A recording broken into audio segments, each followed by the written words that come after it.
Anne Applebaum, welcome to Norway. Thank you very much. I'm It's lovely delighted to be having you here. here. Yes, thank you. You are very well Thank known. you for speaking English. By the way. It's much appreciated. You are very, very well known for Norwegian readers as the author of Gulag, which you were awarded the Pulitzer Prize for in 2003. Mm-hmm. And now you're here with your recent book, The Iron Curtain. Yes. Yeah. The last recent years, there's been a huge wave of non-fiction historical books about the Second World War, whereas your book, The Iron Curtain, starts at the very end of the Second World War, from 1944 to 1956. And this is a Eastern Europe history book. What made you concentrate on that stretch, these 12 years in Eastern European history? I think my interest in writing this book really came out of my own personal experience. I was, as a younger journalist, I was in Warsaw in 1989, and also in Berlin, and traveling throughout the region in those years. And I had the as somebody who grew up in America, I had the, for me, unusual experience of watching that system fall apart. And as we all remember how it fell apart very quickly. And in the years since then, I often asked myself, why had it fallen apart? What was it? And I realized that there was a missing piece of my historical knowledge, which was how it had been put together in the first place. In other words, how was communism created in those countries? And of course, there's one set of answers that are to do with the Bolshevik Revolution and so on. But actually, the process that took place in Eastern Europe between 1944, which is when the Red Army first crossed into Poland, and 1956 was a little bit different from the revolution. It was actually an imposition of a system that was already prepared, and to some extent was prepared in advance, and to some extent planned. And I began to look for histories of this period, and actually it turned out that they were very hard to find. You can find many histories of the Cold War and of Truman and Stalin and so on, Churchill, and how the Cold War began, but they didn't explain how communism had been imposed on these very different countries, and why it had seemed to be apparently so successful in such a short period of time. These were countries that actually, before 1944 and after 1989, often had very little in common with one another. I know that here in Norway, like in many parts of what used to be Western Europe, you still talk about Eastern Europe as if it were a single entity. But actually, the Poland, Hungary, Romania, Albania, Lithuania, these are countries with very different political histories, different languages, different cultures, and of course they'd had very different experiences of the war. In my book focuses on Germany, which was of course the fascist power, Poland, which was an ally, and Hungary, which was somewhere in the middle. So they'd just come out of this war where they'd had very different experiences, and yet the system was imposed on all of them. So how is that possible, and why did people go along with it? And I didn't find a book that focused on those issues. You can find there's quite a lot written in Polish about Poland or in Hungarian about Hungary, but there wasn't that much written about the region. And of course, when you compare how it was done, when you look at more than one country, then you can see patterns. One of the things I learned many things while working on the book, and one of them, quite by accident, I realized that it was very important for the Red Army, wherever it went, in each one of these countries, one of the first things it did everywhere it went was take over the radio station. And it didn't necessarily do that it didn't necessarily take over newspapers, it didn't necessarily immediately try to control all media, but the local Communist Party was always put in control of the radio. And why was that? And it turns out that tells you something about Soviet mentality. They took over the radio because the radio was the medium that they thought would reach the masses, the peasants and the workers. And those were the people who they thought would support them. So they were expecting to receive support. And so as I looked at the history of the period, I realized there were these patterns, and they explained a lot about what was done and about the Soviet mentality and the communist, East European communist mentality of that time. If you were to take us through the streets of Eastern Europe in spring 1945, what would we have seen? What would we have witnessed? Well, in the spring of 1945, you would have seen a kind of devastation that it would be hard in this country to imagine. The photographs of Warsaw in 1945 show a completely flat landscape. It looks like the moon. The cities have been completely flattened, and there's rubble. And you would have seen real physical devastation almost everywhere that you went. There's some wonderful descriptions I use in the beginning of my book. Actually, there's a Hungarian writer who describes what it was like after the bombardment finally stopped. And the Red Army had taken over Budapest. He goes out of his house for the first time in several days, and he describes what he sees. And it's a kind of list, dead horses and broken buildings and bits of tire and bits of rubber. And, it was absolute scene of devastation. And of course, the physical devastation was only what you could see. There was also, psychological devastation and this sense of living in this completely ruined landscape. So one of the important points I make in the beginning of the book is that, when the Red Army arrived, they didn't start from scratch. It wasn't like they had arrived in modern-day Switzerland and everything was nice and people were living in their houses and going to school and so on. They arrived in this completely devastated, burned-out landscape, and that was part of what helped them do what they did so quickly.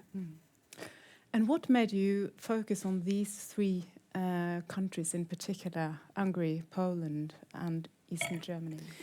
Well, the book does talk about other countries as well, but as I said, what I was looking for was countries with different experiences of the war, because you can't explain what happened in Poland by saying, well, they had this experience as fascists, and that's you can't use a simple explanation to understand the imposition of communism. I mean, it was a little bit also the case where, if you write about this period, you have to write about Germany because it was so central. And you sort of have to write about Poland because it was the largest and the most controversial of those countries. I have a personal affection for Hungary, so I like Budapest a lot. But there is quite a lot in the book about Czechoslovakia, and there are references to Romania and Bulgaria. Probably less to the Baltic states because their experience was a little bit different because they were actually Sovietized. I mean, they were incorporated into the Soviet Union.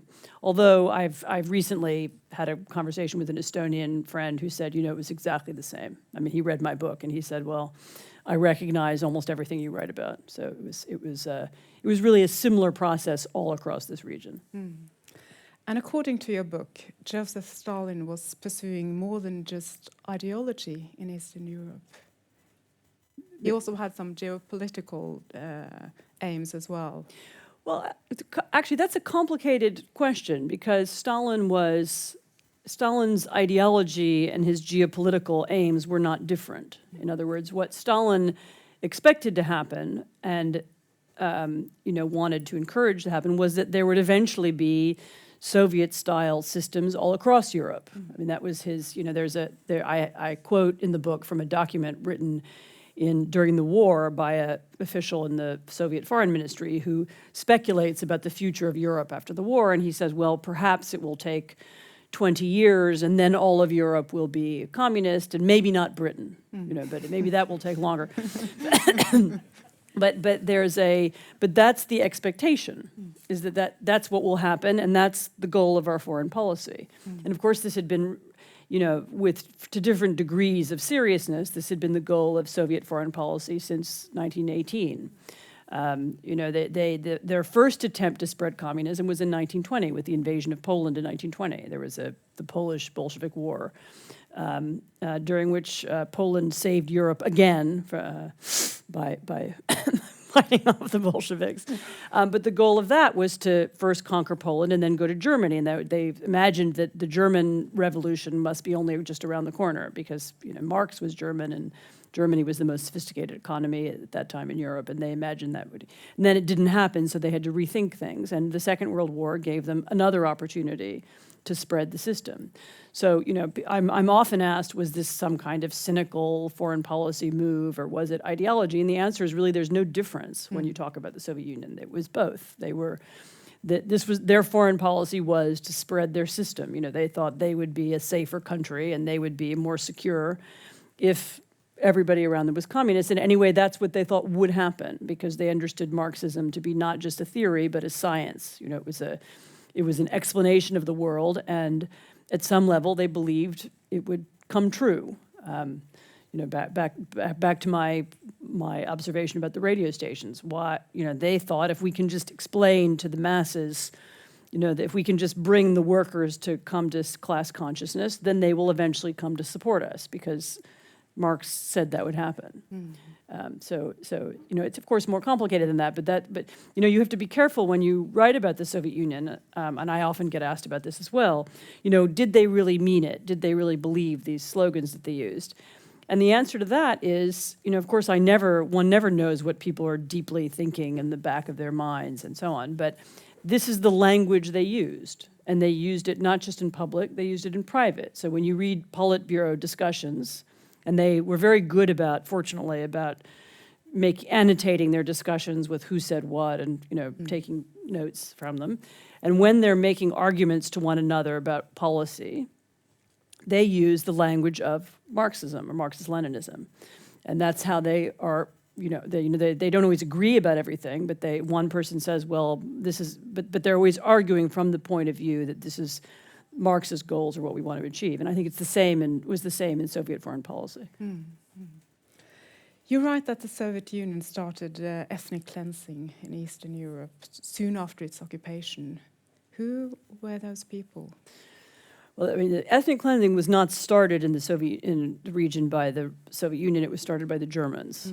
And much of what happened immediately after the war was a response to that. So once again, you ask what would one have seen in the devastation after 1945? One of the degree to which the Nazi occupation of this part of the world was very fundamentally about ethnic cleansing is also, I think, not that well understood. So the Germans came, when the Germans occupied Poland, they evicted many thousands of Poles from the city of Łódź because they wanted to move Germans in and Germanize the city.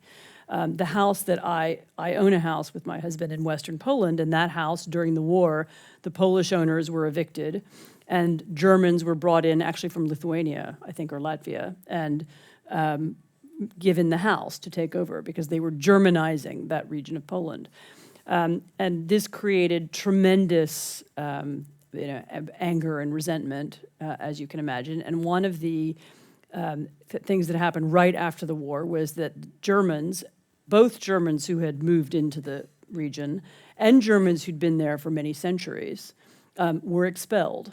And very often not very often, always, the local communist parties took charge of this expulsion, which was incredibly popular. So we're in Western Poland, all over Poland actually, but mostly Western Poland, including that the Polish borders were moved. So there was a piece of Poland that was actually German before the war. With the Red Army, the local communist parties came in and evicted everybody who was German, who was ethnically German. And a similar process happened in Czechoslovakia, in the area called the Sudetenland.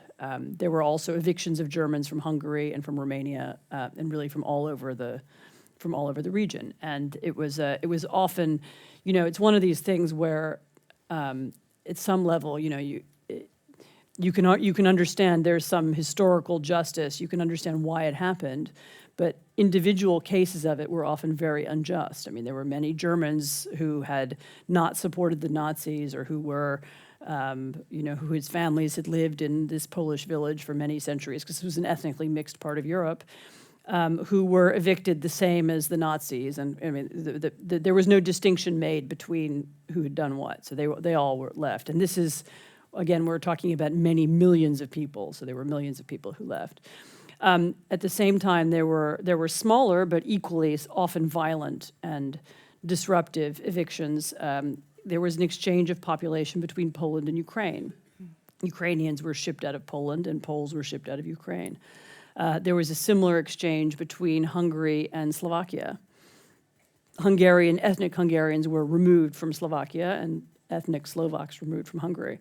And each case is slightly different, and sometimes the removals were more civilized than others, but in the case of the Sudetenland, when the Czechs began this process of ethnic cleansing, it began with people, rushing to the German houses, yanking people out and giving them 10 minutes to pack and leave and walk to the border.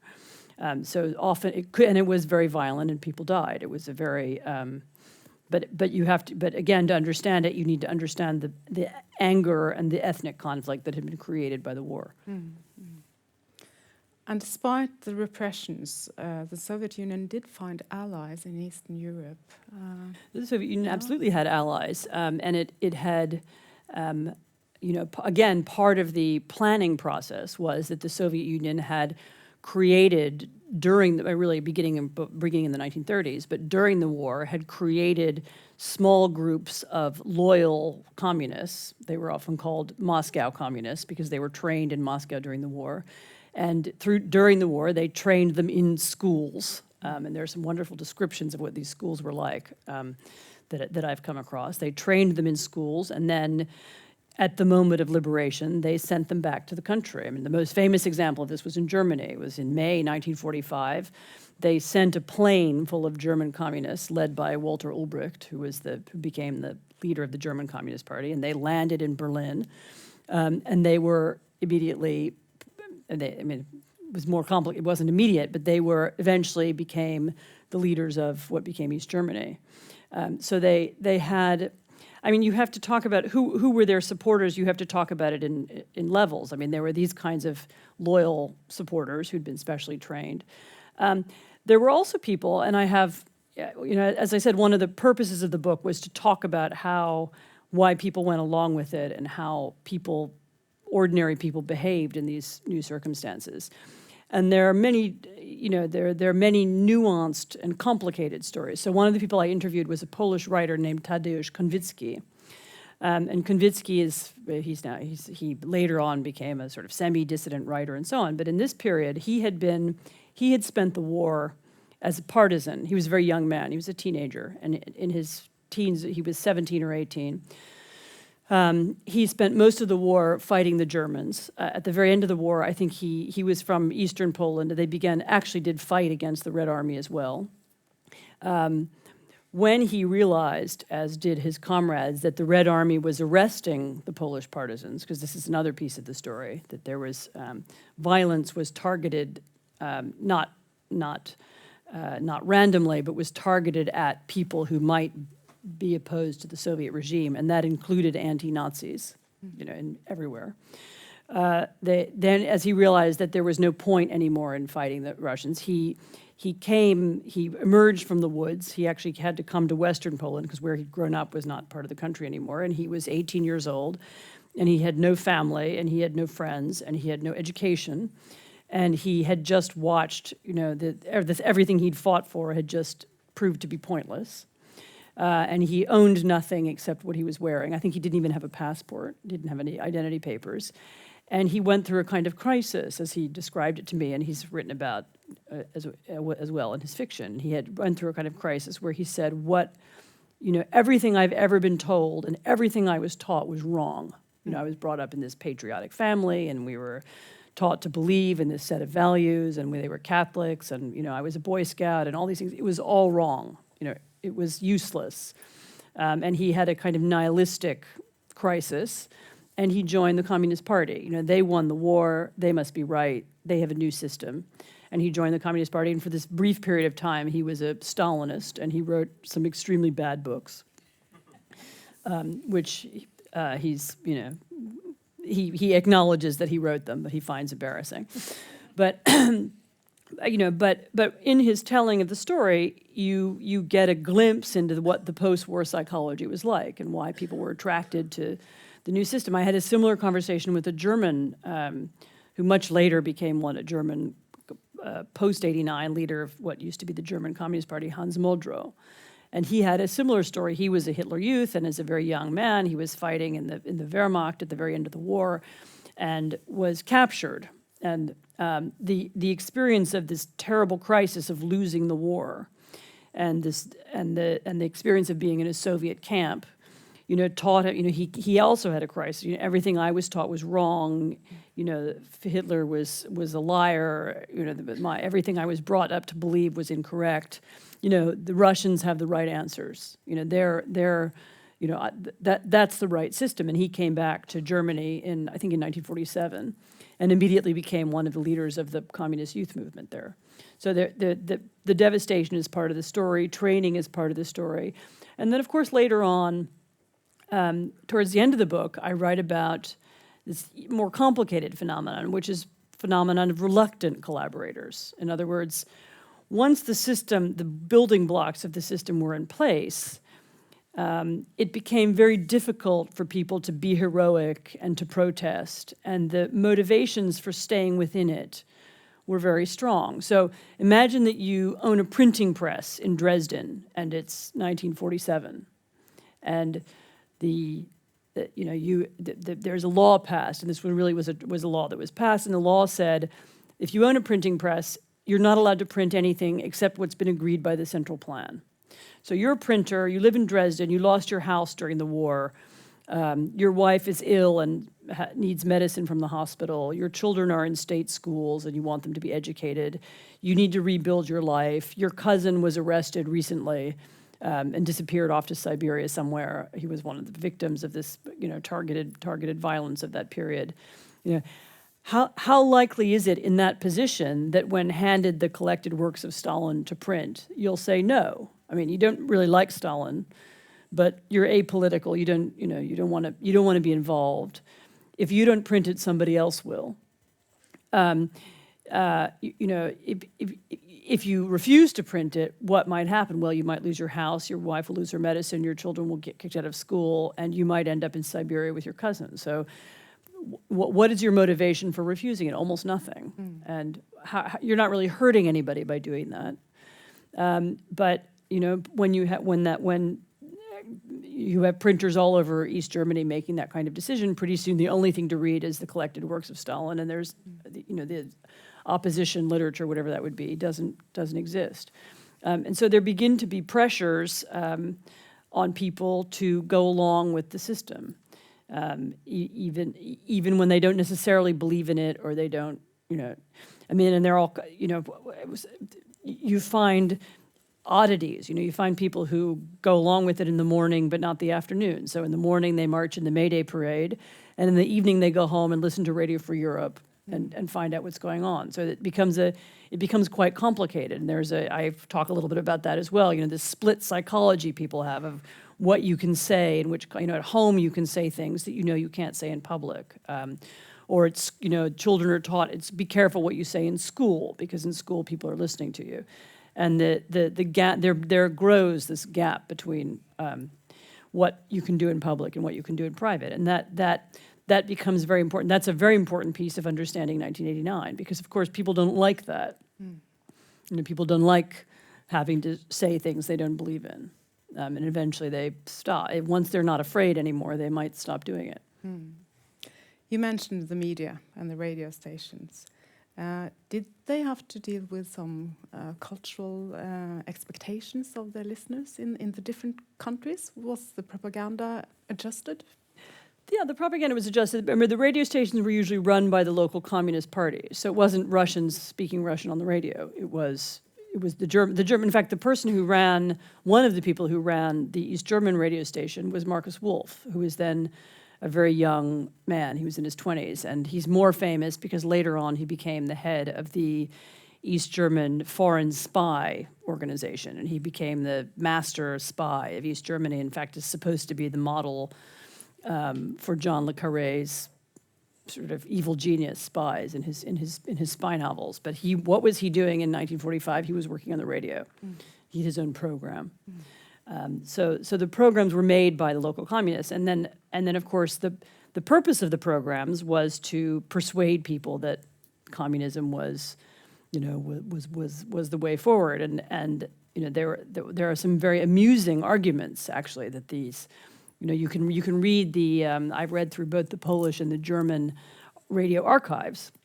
And in the East German radio archives, there are these very amusing conversations that take place in 1946, 47, where, one of the people who works on the station says, well, the problem is we've played Comrade Ulbricht's speech, and his speech lasted for 2 hours, and it's incredibly boring, and people just aren't listening to it. What should we do? And somebody says, well, maybe we should cut the speech, and we should just have excerpts.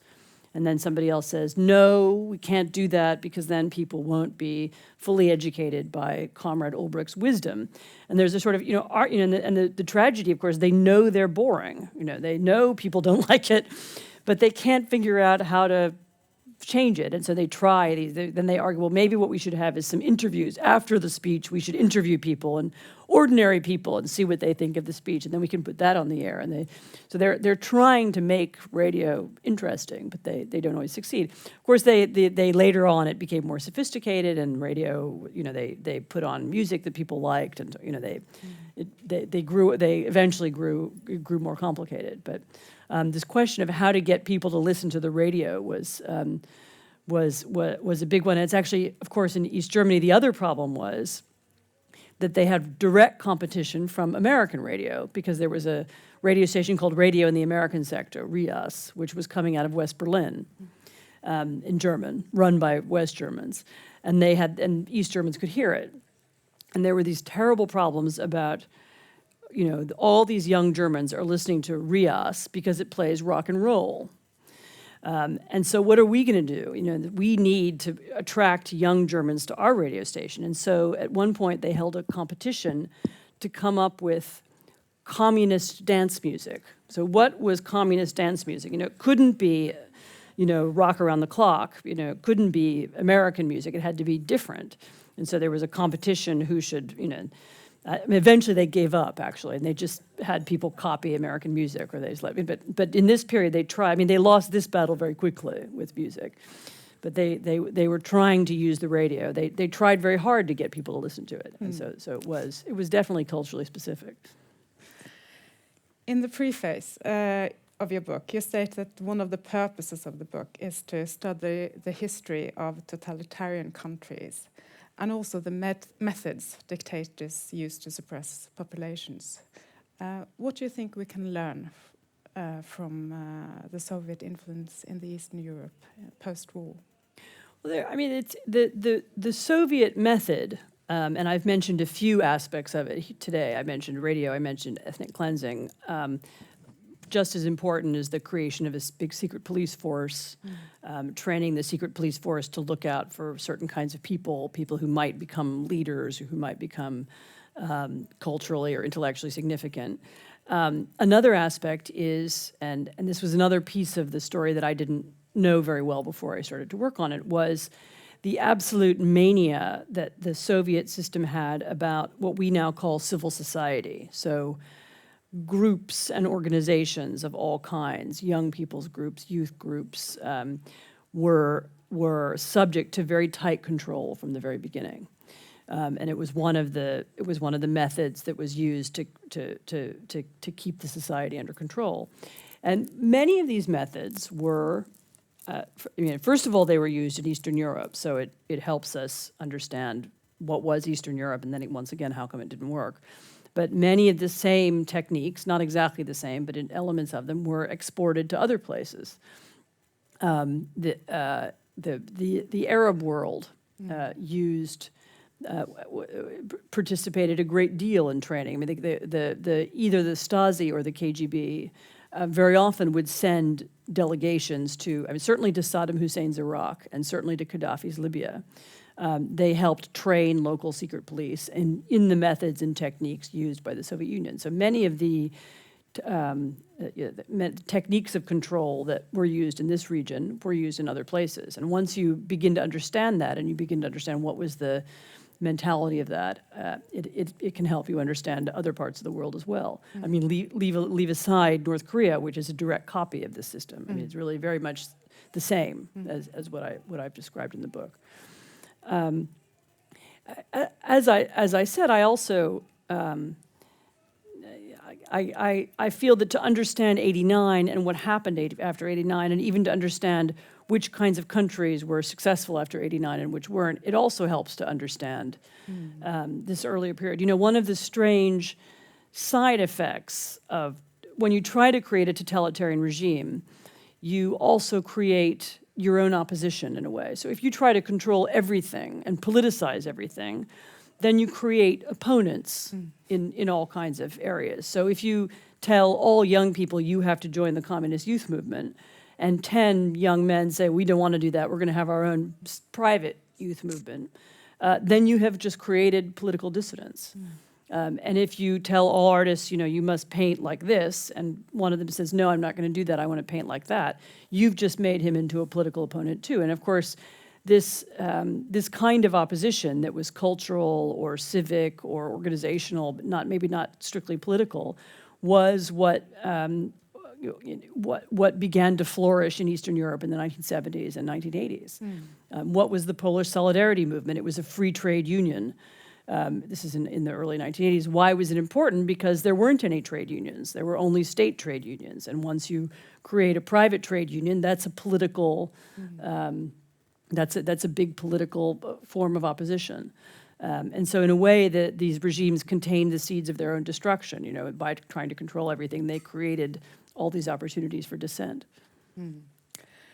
Wrapping it up now for the final question. There's a lot of concern about political developments in Russia today. Do you think our discussions nowadays is being guided too much by fear of a new Cold War? I don't know how to answer that. I'm not very afraid of a new Cold War because the system I describe in this book is a little different from what Putin is trying to do in Russia now. And I don't see, from my perspective as a sometime American journalist, I don't see that certainly in the United States, that kind of Cold War mentality emerging. I mean, you need two sides to have a Cold War. You know, for the United States, Russia, I mean, rightly or wrongly, maybe wrongly, has not been a political or a foreign policy priority for the last decade. I mean, it's number 17. You know, first there's Iraq, and then there's Iran, and then there's Afghanistan, and then there's the economy, and then there's, you know, 4 or 5 other things, and then there's Russia. And so Russia hasn't been a focus or an organizing principle of U.S. foreign policy in the way it was during the Cold War. So I'm not so worried about that. Russia, though, it's more complicated. One of the